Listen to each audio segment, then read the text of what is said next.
So, yeah, FTL, I know it's got its fans. I know probably some people are going to go to the comments of this video and try to talk me into giving it another chance, but it's just not my game, guys. I'm just not going to get into it. But I did manage to stick with it for a goodly amount of time. I want to say I put 20 hours or so into that game before I got irretrievably upset at it. And I either didn't complete it or I only completed it once. I know I didn't unlock all the stuff, but again, I don't feel like FTL is the kind of game that benefits from having unlockables. Like Rogue Legacy, or not Rogue Legacy, but Risk of Rain has so many unlockable character classes. I mean, Rogue Legacy does too, but Risk of Rain, it's like, I know people who played Risk of Rain and got discouraged with it, that I think they should have stuck with it. Like, I would have left a comment on their YouTube video saying, yo, you should have just stuck with it.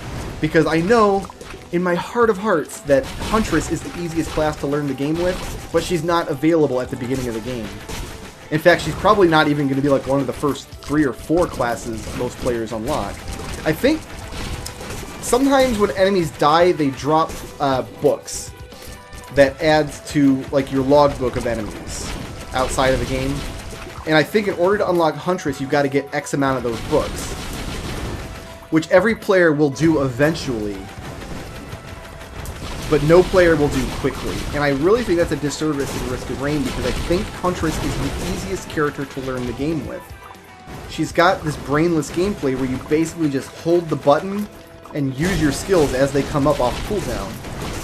And so to give a class to players that can do that, that has that ability to just kind of be brainless for a while, that lets them focus on learning the monsters and learning the levels and learning what's expected of them. Commando is almost that good. Commando's almost that class, because that's the class you do start the game with. And it's not quite that class, though. It's not quite as user-friendly in the beginning. Because he has a dodge roll that kind of gives him iframes the same way that Huntress's dash does, but it's more situational. You can't just spam it. It doesn't cool down fast enough. Unless you've got some alien heads, of course. There's all the verticality that I should have gotten the first hour of the game. I'm getting it now. Right, we're going to find the teleporter and just launch boogers until we find it. Hey, Acrid's back. You know what? Change of plans. We're going to kill Acrid. Killing Acrid is always the correct thing to do. He doesn't drop anything, though, which is too bad. We got to go down here. Find our teleporter. The only other roguelite that I've tried that I think really merits mention is Enter the Gungeon. And I did a video, my top 5 games of 2016 video. I mentioned Enter the Gungeon as a game that didn't make the top 5 because I played it for 2 hours and hated it. It's an action game. It's like Binding of Isaac in that you have to dodge and attack. You've got to be really, really good at it to get anywhere. And I played the game for 2 hours, and the feedback the game was giving me was just terrible. I just could not get my head around it. I like watching it. I like watching streamers who are good at it. I think that's a lot of fun, but I personally just can't play it. So I'm not, because I was not able to put in more than just a couple hours into it, I'm not really qualified to talk about how it scratches the roguelite itch. So take that for what it's worth, but Enter the Gungeon was not my jam. All the monsters got knocked down here, so I'm going back down here now. Get my next syringe. Look at how fast my arrows are because of all these soldier syringes. My goodness. And I've got enough goat hooves that I'm almost running as fast as my arrows move. Oh, I want that Enigma. Oh, it's stuck in the wall, though. I can't get it. I can't get it.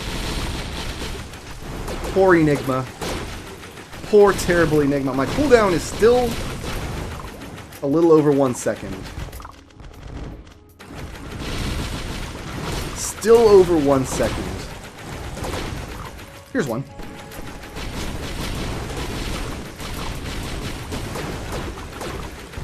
It looks like we've got enough of those Guardian Hearts now that the big hits that I take aren't chopping all the way through my Guardian Heart, which is excellent.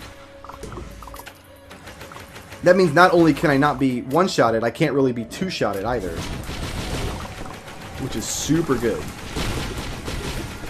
There are ways to just hack Risk of Rain to download save files to install that start you out with unlocked everything. And if you are new to the game, there's no shame in doing that, because the game is way more fun if you have all the stuff unlocked. In fact, I unlocked everything legit, and then something happened and my save file got corrupted. And instead of going through and unlocking everything again, I just installed one of those save files to get everything back. So, because my original save file was corrupted and not, like, deleted, what ended up happening was the game thought I collected some things twice. So now when I go to my little item menu or whatever, it says I have more than 100% of all the stuff collected. Frost Relic. Okay, now, kids, now we're broken. Now we're there. We'll get the blender going now every time.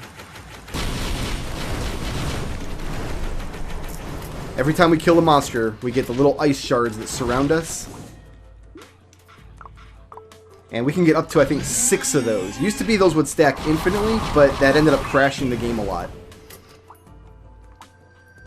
So when they did their second content patch, they put a cap on how many times Frost Relic would activate, so as to not crash the game anymore. We still need more small enigmas, though. Our cooldown on the bugs is still too long. Yeah, I can't really think of any more roguelites or roguelikes that I put a crap load of time into.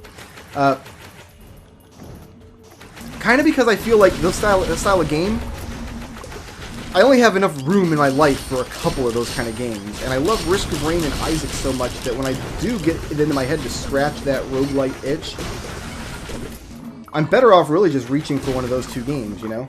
Go for the games that I know I already like. Because when you find a roguelike or a roguelite that you really, really like, you can play it forever. You never reach a point where you're done with the game. You can always pick the game up and learn more. You can always pick the game up and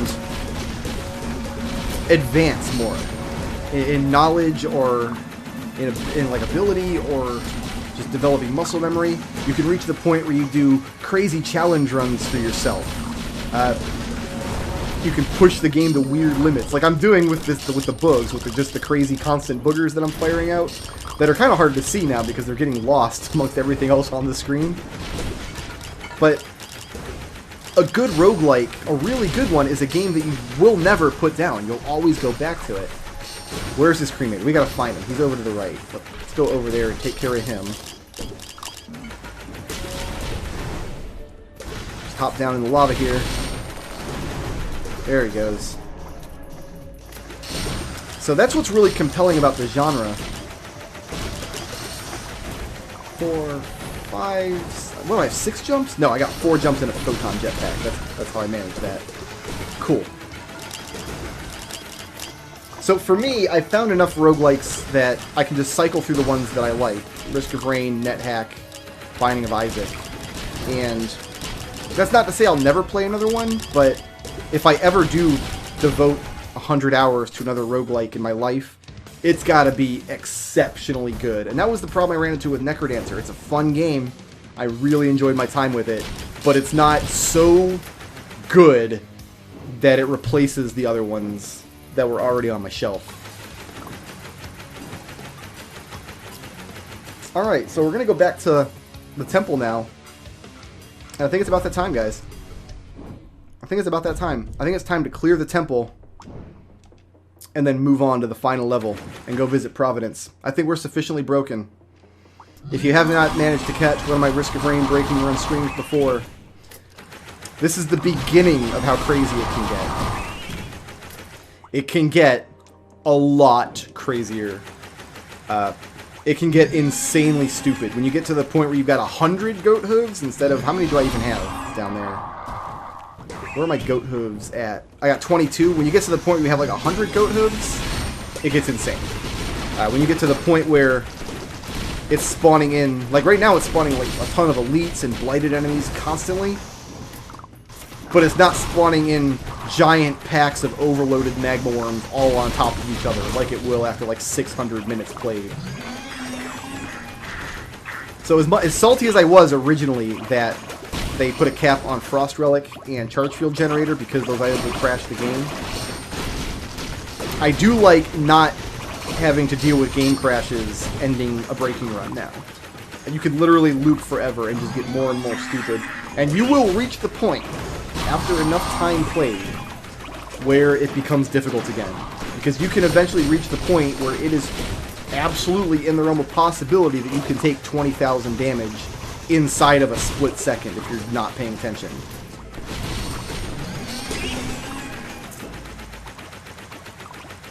Just listen to the clack, clack, clack of my arrows. Just listen to it. How fast it goes.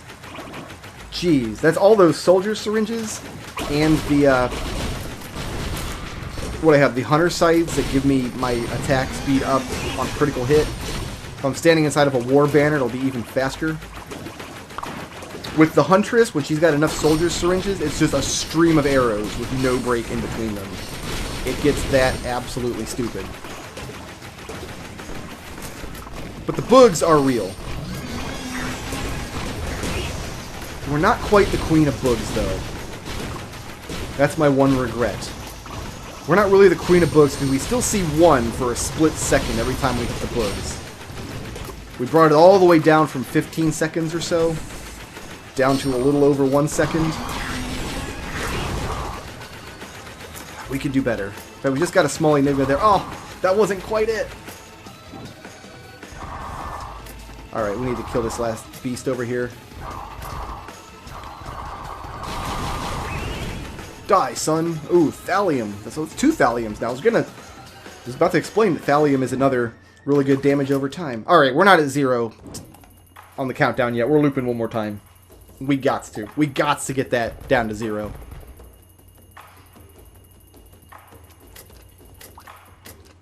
Oh, look at the bugs go. I just hold the button.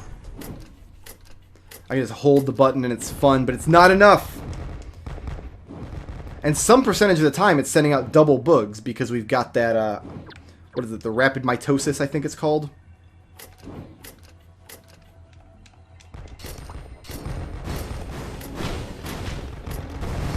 This ocean of bugs.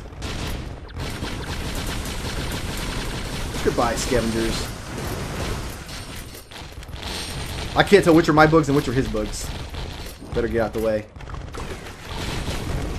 Because my booger button is the triangle button, well, it would be the triangle button if this was a PS3 controller. What button is it on the Steam controller? It's a Y button. Yeah, they use the same letters and colors as an Xbox, so it's the Y button. The top face button, how's that?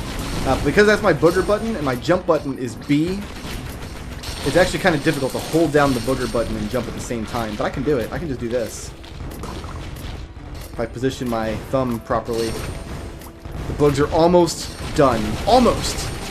By the end of this loop. By the time we get to the end of the next temple, the bugs will be real enough. Just a few more enigmas, and we'll be at the point where it's wonderful. Remember how much farming we did on this first level? Every second was worth it. Every moment was worth it. I could remap the controller so my regular shot button fires boogers instead of shots. I just picked up another enigma, but we still see that one for a split second. It's still there. It haunts me.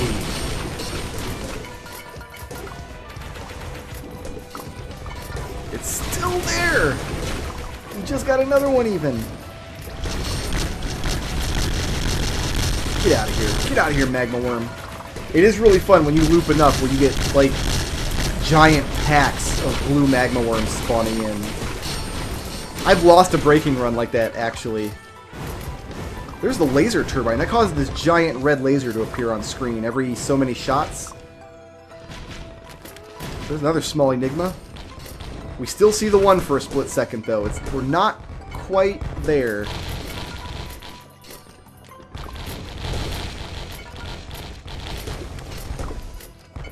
But I do quite enjoy the bugs right now. Let's just do one last check for items. I did see one item vanish on us. I'm glad I went back and got that brilliant behemoth. Oh, we had to go back anyway. The teleporter's up there. Yeah, we can still see that one on the cooldown counter there for the bugs. That tells me we don't have enough small enigmas. We have 104 small enigmas now. And it's not quite enough. Now, what you can do if you're using command, or not command, but if you're using Enigma like we are, and you don't take the bugs,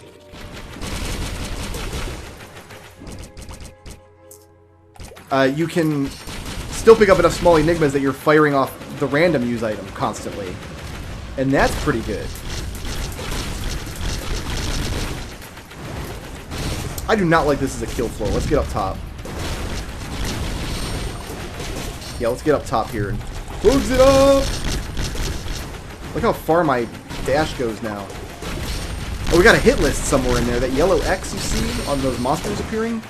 That's the hit list. Every time I kill a monster with a yellow X over it, I get a little tick mark. You can see the little tick mark down at the bottom center of the screen, right underneath where it says stay alive. Every tick mark I have is a permanent increase to attack power. So yeah, we got the hit list kind of late, but hey, you know what? We'll have a full hit list before long. It's already at 5. Like, if you get an early hit list, it can be kind of challenging specifically targeting the monsters you see that have the hit list mark on them. But when you're at this point, you're killing the monsters so quickly anyway, that hit list just goes up and up and up. You no longer really have to make the conscious decision to prioritize the monsters that have the hit list mark, because it's going to die before that mark goes away anyway. You see that laser turbine doing some work too. Oh, it tastes so good. I still see that one blinking down there though. I just picked up another small Enigma and it's still there. It's haunting me, guys. Look at all those arrows, man. Goodbye, Magma Worm. There's a second Frost Relic. Stack those. Why not? So this is what moderately broken in this game looks like. This is moderately broken. We're not even quite stupidly broken yet. I dropped the war banner down there. You can see the yellow mark on the screen. It starts here, and then it ends way over here. That's because every war banner you have makes the area of the war banner bigger. And we have so many now that my war banner is basically the size of the screen, if not bigger. And this is moderately broken. It gets even sillier the longer. We've only been going for a little over 2 hours now. Acrid again. I'm going to booger him to death. There you go, Acrid. Have all the boogers. I know you love the boogers. Enjoy. Oh, he's got a hit list on him, too. Thanks for the tick, Acrid. Total broski. Total broski. It looks like we're going down into the water in order to find our teleporter.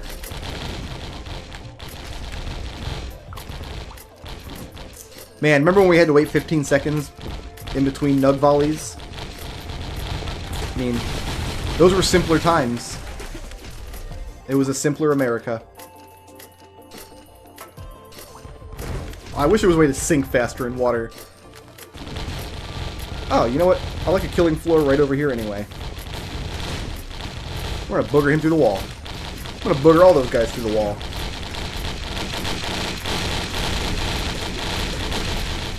Until items appear that I need to go pick up. Yeah, there's a small Enigma over there. I gotta go around now. I just saw the flash for his... No, it was a Wandering Vagrant, not the...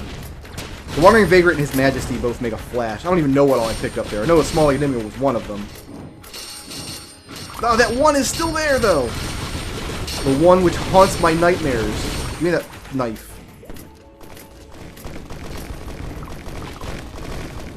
Have a glaive. The other item we don't have that's really good on Huntress is there's a tier 3 item that gives one in every 4th shot piercing. It pierces through all the monsters. That's excellent on Huntress. It helps her deal with big crowds of enemies much, much easier.